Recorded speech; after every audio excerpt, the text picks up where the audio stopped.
Ask what I do for a living. I say I'm a YouTuber, right? But the cornerstone of my entire career has been playing Football Manager, teaching other people how to play it, breaking down the game, and just the New York experience. You can't put enough foam things on the wall for number of cars that honk right outside your window. You just can't. But I essentially play Football Manager for a living. Not all the time, but that's the cornerstone. And so I've spent a lot of time around the game watching a few renditions come out as someone that is making videos about those renditions and being the sounding board for a lot of your appreciation for the game and your frustration. Football Manager is in the bucket of games that come out every year, but what we've seen the last couple of years in gaming is an evolution of the way that games work financially.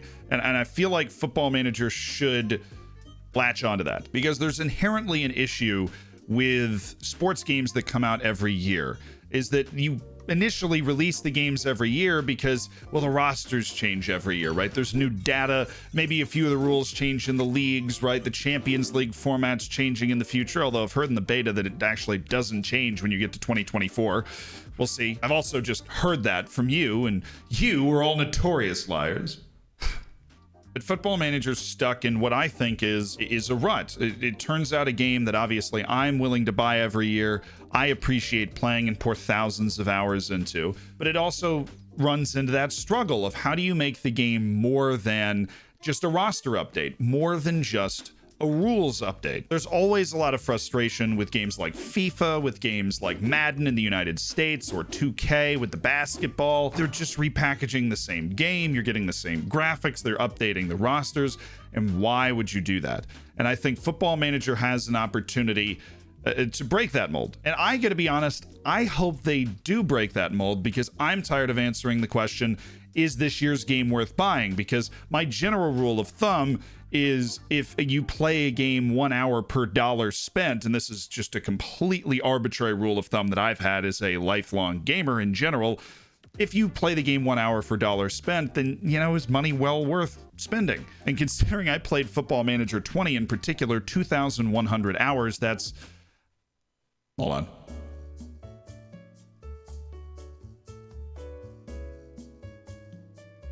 That means it was worth buying for me 35 times over at the most expensive possible price that I could have bought it for, and I honestly don't remember if I got it on sale or not. So it is always a value investment for me to get the updates to the match engine, to get the small updates that they make in each latest installment of the game. If you want to learn all about those, I have a long playlist about the features in FM22. We're probably going to make a few more videos breaking down features we like when we find them on stream while we're playing the beta. And if you want to watch the stream, the link's down in the description, and all of that is out of the way so that you can get that experience. But we're here to say that Football Manager has a particular opportunity to break that mold, because the changes Football Manager makes are for an audience that typically appreciates smaller changes. What sports games will try and do when they come out every year, and I have never worked inside of one, this is just as someone that makes a living playing a sports game that comes out every year, they'll try and have a couple of big name features. Those are the features that draw in your average fan of the game. The big name features, there'd be 2 or 3 of them. This year, it's the data hub, the new animation engine. Boom, awesome. Headline, yes, we're excited. And that stuff is cool, but Football Manager, more so than any other sports game I've played, from the show, which is baseball, to FIFA, which I generally avoid like the plague, but played for a decade anyways, Madden, makes a bunch of tiny tweaks. Now this, far as I can discern, comes from a neurotic need from the features team, from the people that make the game, and from Miles, who's the head of the studio making the game, to just try and tweak a bunch of little things to make it better. There are also, more than any other sports game, there are more mechanics in Football Manager. There are a lot more things to tweak in Football Manager than there are in other sports games. What does this mean? Releasing a Football Manager every year means that you get this dump of 1,000 little tweaks to the game, and you go, huh, cool, right? Dynamic youth ratings, dynamic rivalries, awesome. But it also means that over the course of a year, Sports Interactive and Football Manager, you have to just be stacking up these features, right? It's not like the day the game comes out,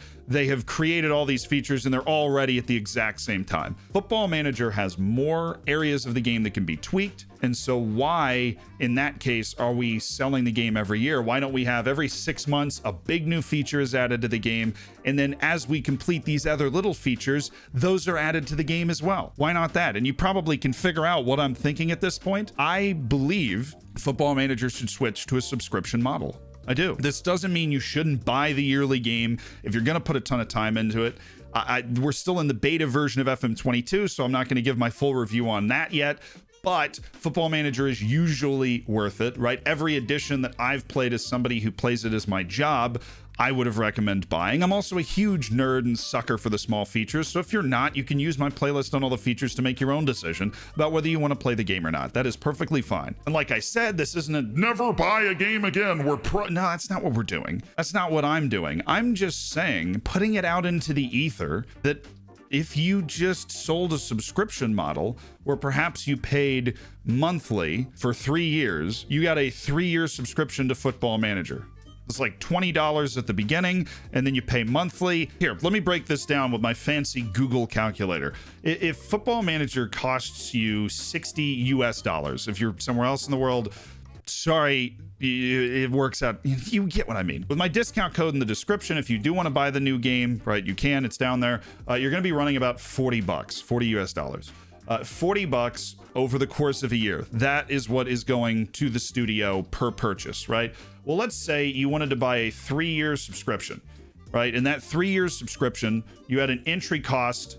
Why is this highlighted? I can't even work this thing. You have an entry cost of $20. And then each month, over the course of those 3 years, you pay $3. It's like the price of a cup of coffee, right? I say that a lot when I'm talking about $3. That's what I mean here. $3 times 36 months is $108. Plus the other $20, you end up at $128. You might have noticed something. That is more than the $40 price that we would have paid for the game for 3 years. And yet somehow feels a lot better, and we get access to the features as they come available instead of dumping a ton of new features at the end of each year. And they make $8 more, which on a grand scale is a lot. The only downside I see to this is that some of the features that are introduced don't integrate themselves into new saves. Like if you introduce dynamic youth rating, how do you integrate that into saves that are currently ongoing? The other downside is if you already have a save going, you never have a reason to stop that save and switch over to a new one. Now, for a lot of people, playing with all regions is not fun at all, so they switch anyways to a new save. But for people like me, I'll just keep playing until 3000 and I'll be perfectly content missing out on all of those other features. But the counter to that is, that's what you want to do. It's a video game. Do whatever you want. Seriously. And you have access to all the new features. And you know what would encourage you to start a new save? Something like dynamic youth rating being introduced. And then every 6 months, something like the data hub is released. And then instead of having one time every 12 months where there's a heavy amount of promotion and whoa, yes, Football Manager's coming out. Now every 6 months, instead of every 12, you have one of those big, oh, what's the huge new feature? Whoa, everybody's getting up in arms. I'm making YouTube videos about it. We're going nuts. This is crazy. It's just an idea. Look, I like to sit, I like to think, and I'm not saying I think well, and according to my hunched back, I don't sit well either. But Football Manager might be missing out on an opportunity, and Sports Interactive might be missing out on an opportunity to go to a prescription model. I'm a pop star, not a doctor. It was so weird. I had a dream. Drake called me, asked me to make a music video. I don't even... A subscription-based model, right, where you pay $20 to onboard and you pay the subscription price over 3 years. I don't see any downside, and I just want to get access to the features as they're made. I feel like that would keep the community more connected to Football Manager. I think it would keep Football Manager more connected to the community. The features would be coming out in a more reactive way. You'd have twice as many big promotion cycles for the big new features. You wouldn't have to come up with unnecessary other big new features. You just say, hey, look, in November and in April, right, we're gonna drop a big feature, right? You might want to start a new save at that point, and then we could look to do that. Do I have any idea if this is actually feasible? In my mind it is. In my mind it makes sense, but I encourage you to have a discussion about it in the comments. I'll be reading them, right? You can come into the stream and talk about this too. I'd love to have a conversation about it, why this is a good or not good idea. But to say it for a third time, Football Manager, and the way that the game is put together, has a unique opportunity to step out from the yearly model, and I think it would reduce the amount of angst that I see in the community around the time that the game comes out. Honestly, I think it would make everybody's life easier because you just don't have to deal with the, well, is this game worth buying, or do I buy it every other year, or do I really want that match engine change? Because then it's just an interactive back and forth where the game is constantly improving. If I was the king of the world, I would do this. I would make this happen. Football Manager would be on a subscription model in a 3-year cycle, and then you'd just re-up it after 3 years. We see these types of models with particularly FPS games. That's what got me thinking about this, and sports games not typically on that model yet. Football Manager could be the trendsetter, and as we've seen with the announcement of the full-scale inclusion of women's football into the game, those sorts of things, Football Manager and SI like to be a trendsetter. So this is my full-scale endorsement of it. If something like this does happen, do not consider it a money grab. I think it would be a good thing. As a disclaimer at the end of this video, while I obviously have fun Twitter interactions with Football Manager, and I have befriended Nick Madden, who makes the match engine, he is more than wonderful. He comes on to talk about the match engine changes and answer your questions and those sorts of things sometimes. I am not privy to inside information on this sort of thing. I am spinning yarn and hopefully starting a conversation about maybe that's better. And I'm just gonna wake up tomorrow and play FM22 anyways, and probably forget half of what I said after turning the camera on to do this. I am looking forward to the debate that is going to occur. If you think I'm wrong, tell me why. If you think I'm right, thanks. See you down there. Have a wonderful day. Keep it easy breezy in Zealand. I have such a large face. Only 4 fingers though. If you don't push the hair up, it's only 4.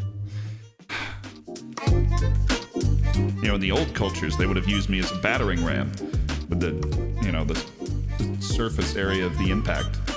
Really effective.